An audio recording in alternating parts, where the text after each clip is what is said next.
Good morning. Today's topic, at least the topic for this lecture, is CMOS Static Logic. We have already discussed about the relative merits and demerits of CMOS with respect to NMOS. And as you know, the CMOS is the most popular logic today of all VLSI logic families. The main reason behind this is that it consumes very little power, negligible power. As a result, one can pack a lot of components in a chip so that the total power dissipation in the chip is in a reasonable limit. Okay? So the complexity of processing can be very fantastically enhanced in a CMOS chip as compared to any other logic chip. So far as digital integrated circuits are concerned, CMOS is most popular today, though its field is no longer limited only to digital. Today, even for analog ICs, CMOS is being considered, particularly for implantable devices. For example, micro power op-amps. Today, there has been a need for amplification of very weak signal, which will be implanted inside human body or in certain space where there is a very limitation of energy. So CMOS is a very good competitor. CMOS has also entered into the field of power devices today. So it is not only the digital field, but also the analog, power, and other related fields where CMOS has entered. So far as digital applications is concerned, the most primitive logic is CMOS Static Logic. However, afterward, there have been variations called dynamic logic. We shall discuss that afterward. And I'm sure in your earlier digital circuits course, this CMOS Static Logic has been discussed, but I'll review it quickly. Already you know about the CMOS inverter. When you consider a NOR circuit, a NOR gate, the principle is the driver transistors are to be connected in parallel, whereas the load transistors should be connected in series. That's the main thing for NOR gate implementation. On the other hand, for NAND gate implementation, the driver transistors should be connected in series and the load transistors should be connected in parallel. So let us see the NOR gate. So therefore, we shall draw it like this.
There's a very simplest primitive configuration of a CMOS NOR gate, where you see that there are two PMOSs kept in one N well, usually kept in one N well. So this dashed rectangle indicates N well.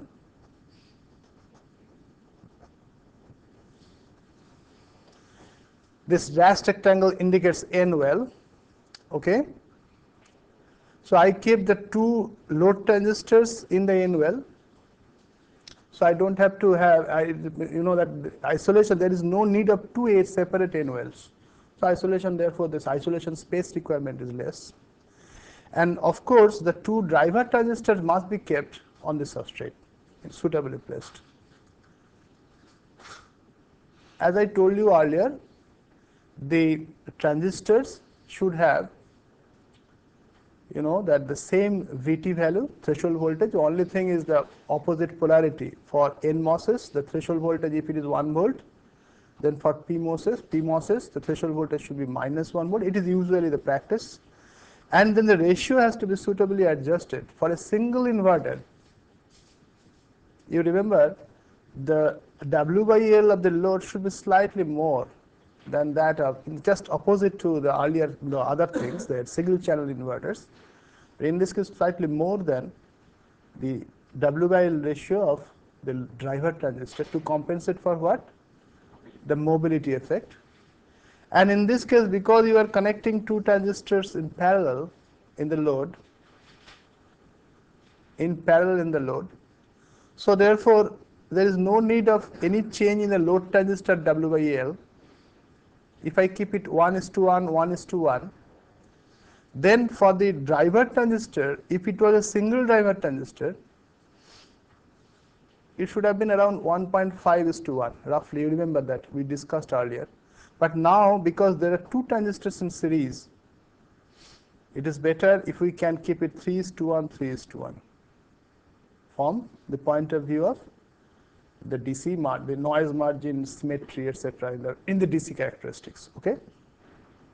As well as the low state voltage, VOL should be low, and all those considerations. On the DC considerations, when I stack two transistors in series, it is better, it is desirable to have slightly higher, double, in this case, double the GM value, the transconductance value, which is nothing but W by L in this case, compared to the single transistor. So this is the simplest, and as you know, I think you have studied it, how it works, you know it very well, that you can easily write down the truth table and check 1 by 1, 1, 0, 0, 0, etc., and you can easily prove that the output is coming in the form of a NOR gate, A or B invert. Okay. When you consider a NAND gate, just the opposite has to take place. I have to connect these two transistors in shunt, in parallel, whereas these two transistors in series. So let me do that.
It's also already known to you that in the case of NAND configuration, the two load transistors must be connected in parallel and the two driver transistors in series.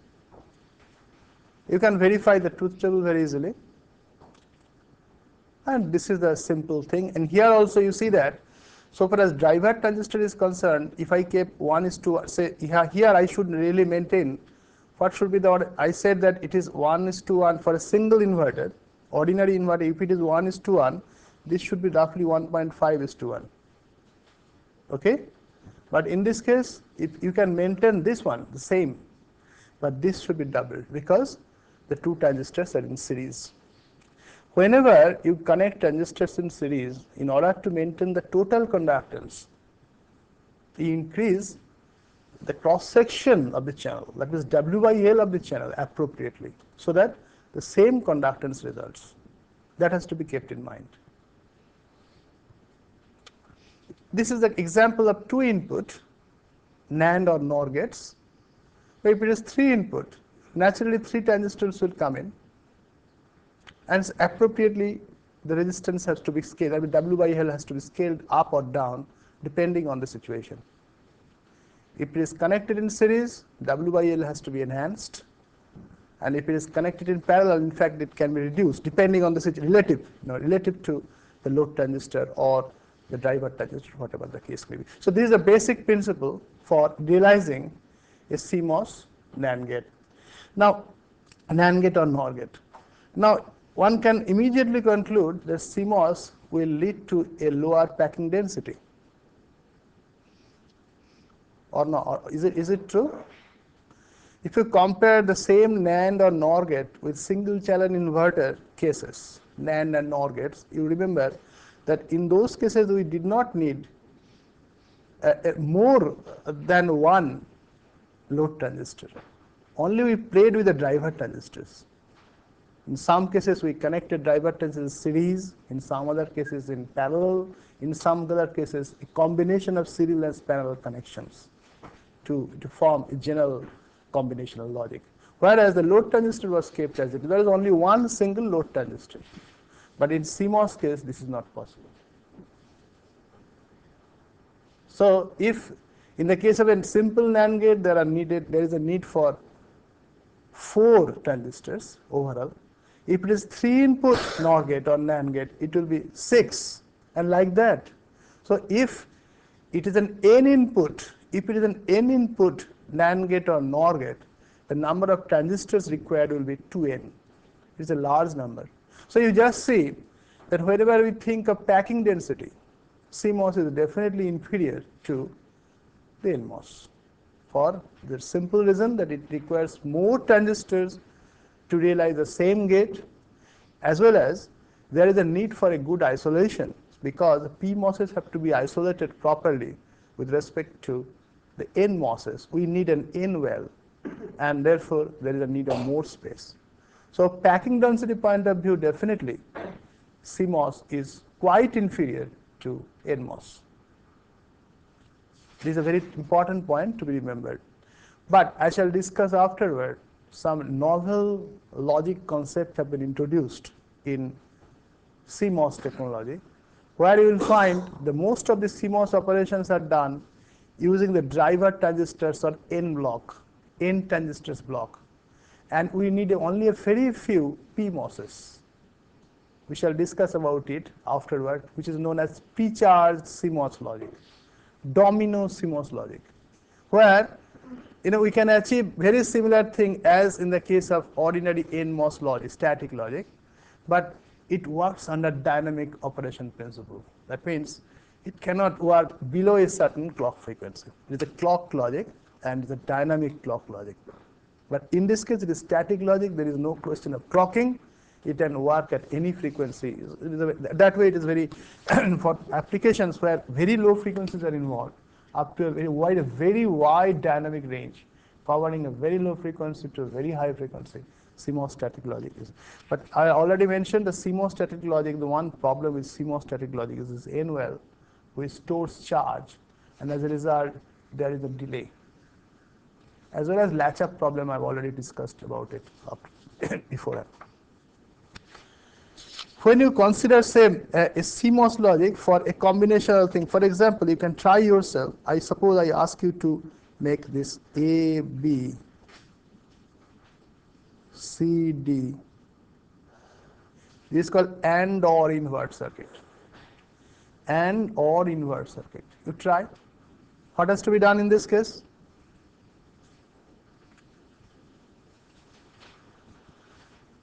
For producing AB, I have to connect driver transistors in series and load transistors in parallel. So for CD. And these two combinations, then AB and CD have to be produced. Then what I have to do? Yeah, so I have to, so that is you just see what is the approach. First you see the driver circuit.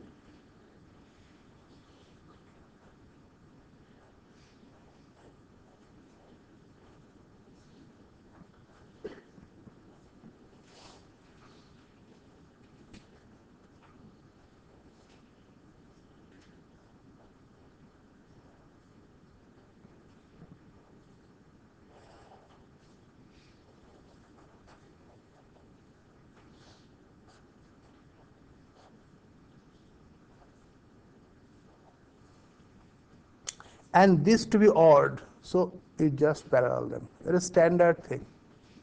Just for the switch transistor, pass transistor logic, same thing I discussed.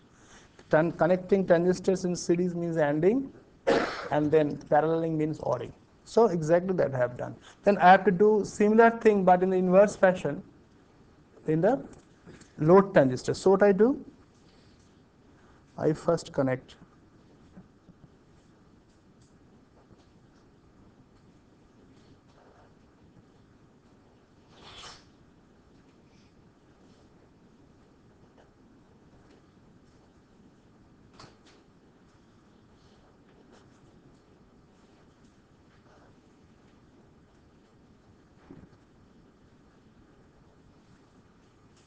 this is in series and these are in parallel.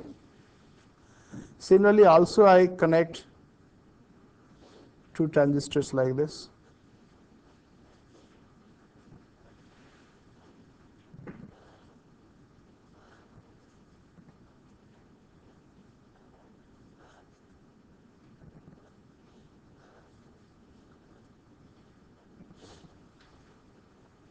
Because this is in series, this must be in parallel.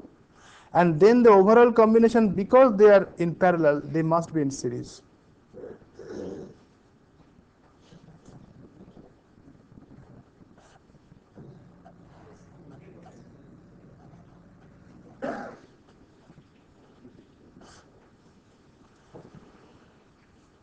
I would ask you to prove it by writing down the truth table. Verify it yourself. Verify this logic by writing the truth table. Assume A0, B0, all, at least 2-3 combinations and check whether you are getting this or not. Please do it here itself.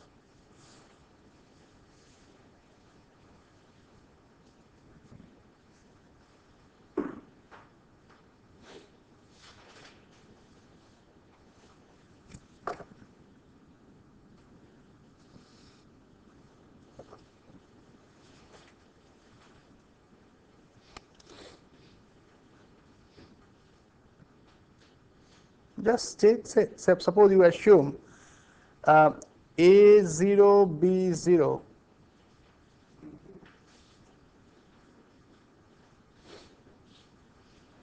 Then if any one of C or and D is 0, the output should be 1.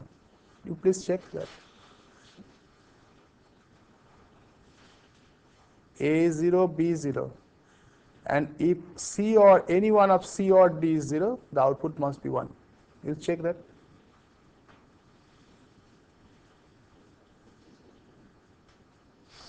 Similarly, if A, B, C, D, everything is 1, the output should be 0.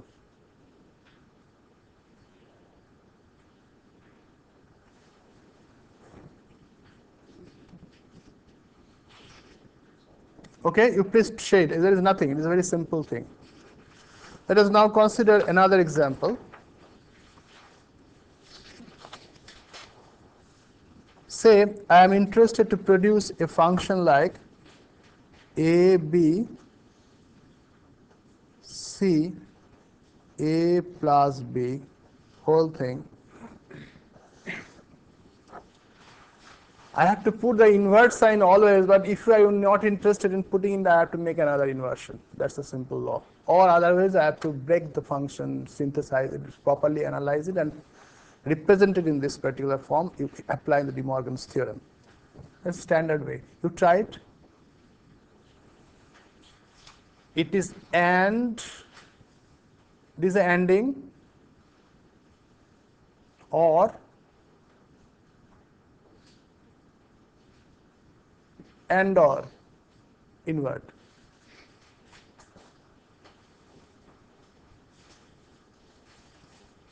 First, build the transistors for the driver transistors, the block for the driver transistors. Then automatically the load transistors will be built. That's the user. That's the method. That's the method.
Okay, this is a block for the driver, and just have the dual of to combine to form the, that is A B. First plug the block A B, A and B in parallel, just a complement of the same.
So that's the usual technique.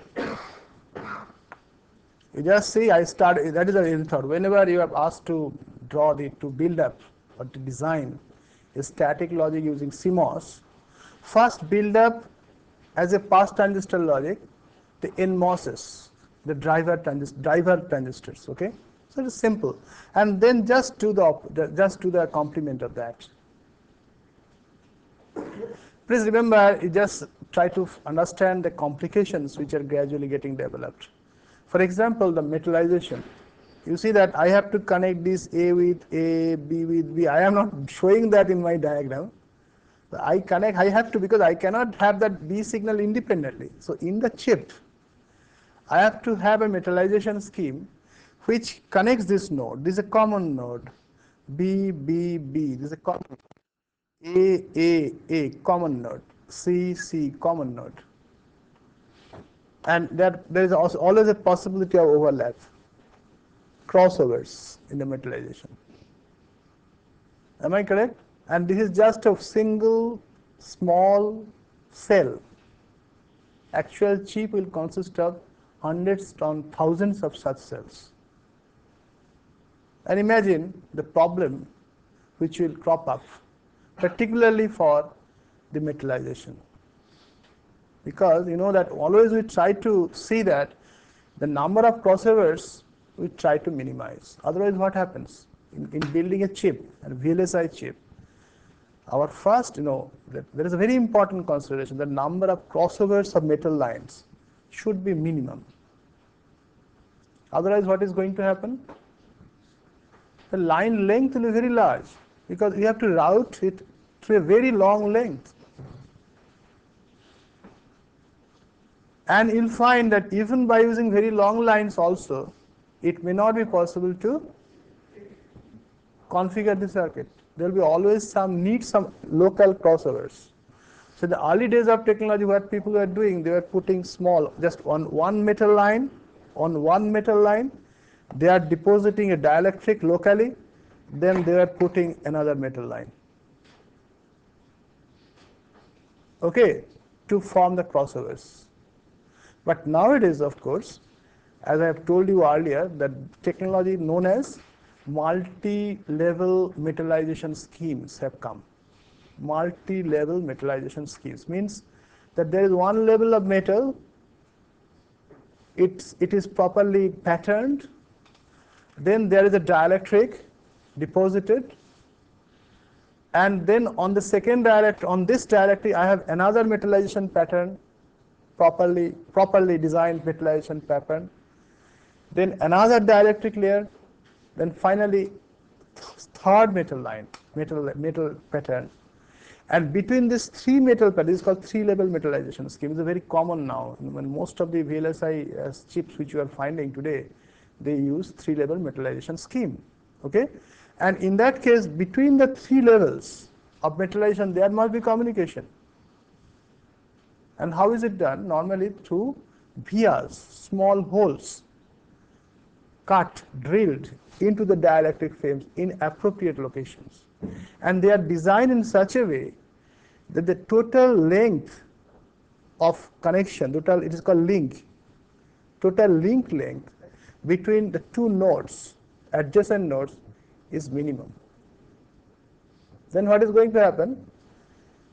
The RC delays and associated electromagnetic interference effect called EMI, EMC effects will be reduced.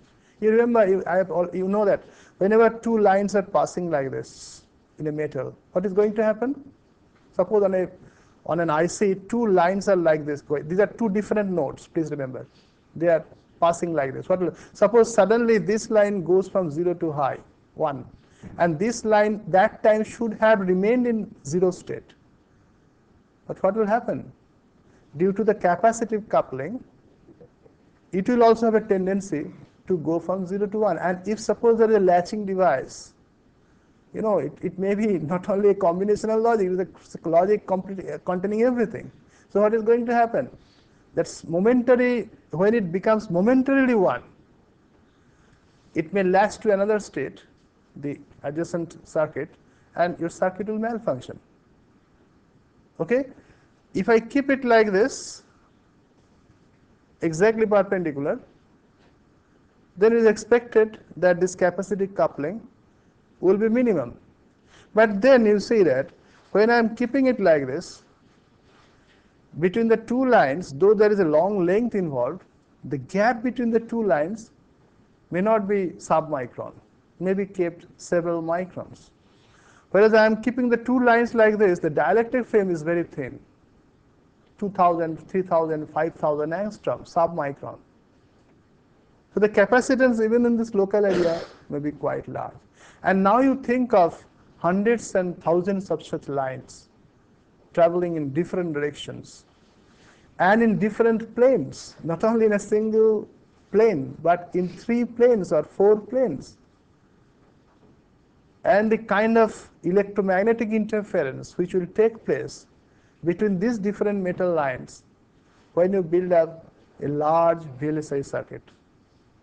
So I have to do something to minimize these couplings, otherwise it will not work.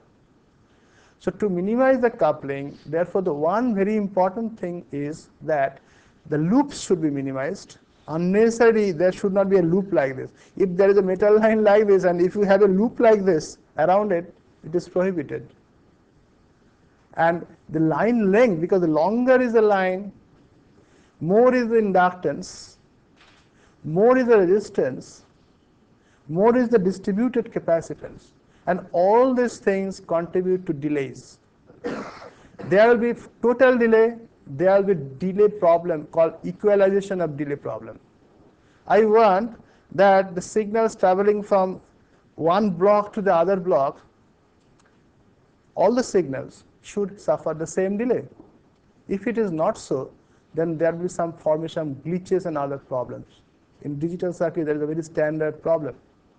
And that is why we have to think of the design in such a way that delays are equalized to a great extent, and that is a problem of the designer. So these things have to be kept in mind. Of course, in synchronous logic, that is why most of the logics are, most applications, synchronous logic is used where the delay problem is not there at the speed. Again, the speed of the synchronous logic will be hampered if there is too much delay in equalization. Okay? If the delays are non-uniform, too much, then even in the case of synchronous logic, there will be final limit of the clock speed. So these things to be kept in mind while designing any VLSI logic.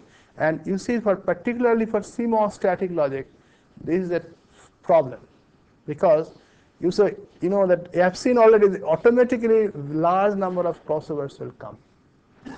Okay, and we shall see afterward how today CMOS logic has been upgraded with the concept of dynamic logic principle. We shall discuss that afterward. Before I go to this one, next topic of the class today, I'll just give you a few problems on this, as well as I'll request you to form, because you know that the stick diagram whichever I have proposed in the class, they are strictly valid for single channel inverters, single channel MOS ICs, usually nMOS, not for CMOS. I will ask you to propose a suitable stick diagram valid for CMOS ICs. There is no such standard thing available. Only for nMOS design, stick diagrams are standard. The colors, the lines, whatever I have told in the class, they are universal today. But as you have seen that nMOS has become very unpopular, excepting for dynamic RAM, etc.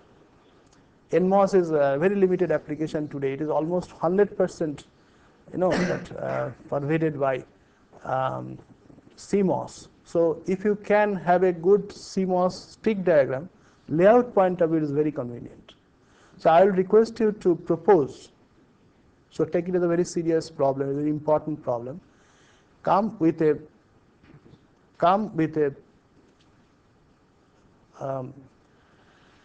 innovative, I should say, stick diagram for CMOS logic, CMOS static logic, which can be extended to dynamic logic. I shall instead discuss. But in that thing, that if you remember the stick diagram principles, I used a single color for diffusion. Diffusion means that N plus source drain for both transistors. That is what we call diffusion. It may be implanted, but popularly it is called diffusion. But today everything is implanted, so don't get confused. By diffusion I mean the source drain N plus regions. I use a single color for that. But here, if you remember the structure of CMOS, the source drain for PMOS is P plus, whereas for nMOS is N plus. This is one thing to be kept in mind. Then the polysilicon gates which are used for the CMOS, they are differently doped for nMOS and PMOS. Do you like to use different colors for that? This is my thing. I'm just some points to be thought of while conceiving such stick diagram. One is whether to use different colors for P diffusion and N diffusion, for PMOS and nMOS respectively. Whether to use different colors for polygates for PMOS and nMOS. And if you are using a single level metallization, you can use one single color. But is it needed to have different colors for different levels of metallization? Please try to understand. These points you please take note of. And finally, whether there is a need for showing in the stick diagram the N well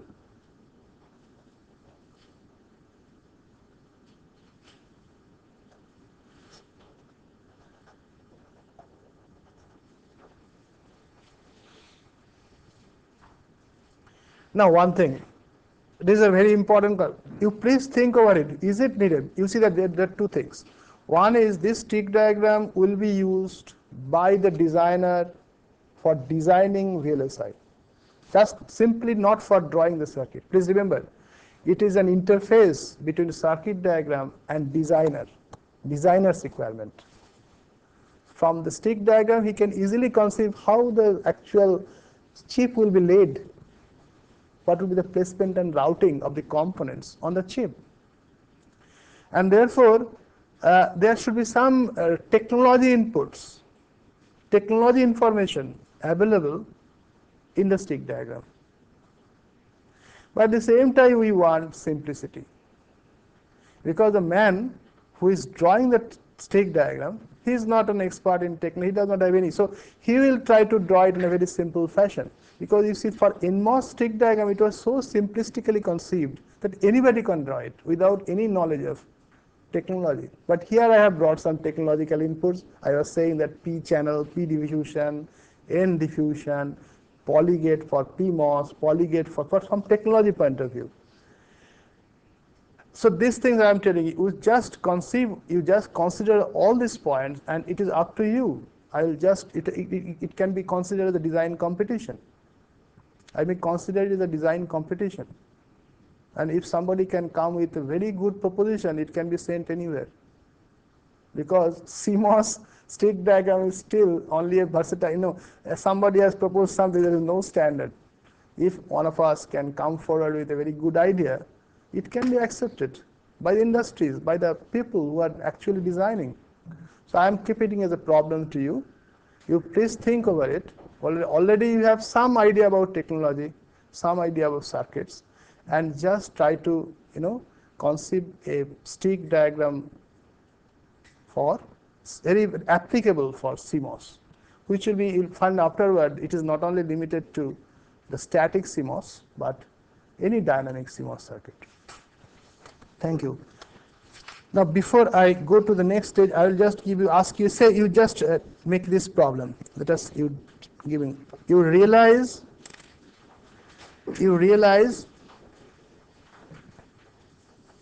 two functions like, say, A plus B, C plus D, A plus C. Similarly, you also realize the function AB plus CD.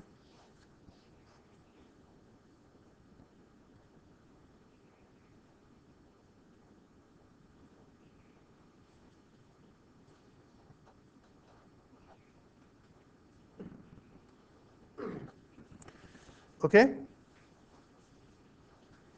Two functions. So I have given you two problems. Draw the static CMOS circuits, static CMOS circuits, logic circuits for this is function number 1, as well as for this function number 2. This is exclusive OR. All right? I think I will now give you 5 minutes break, and I will just start the new topic. Thank you.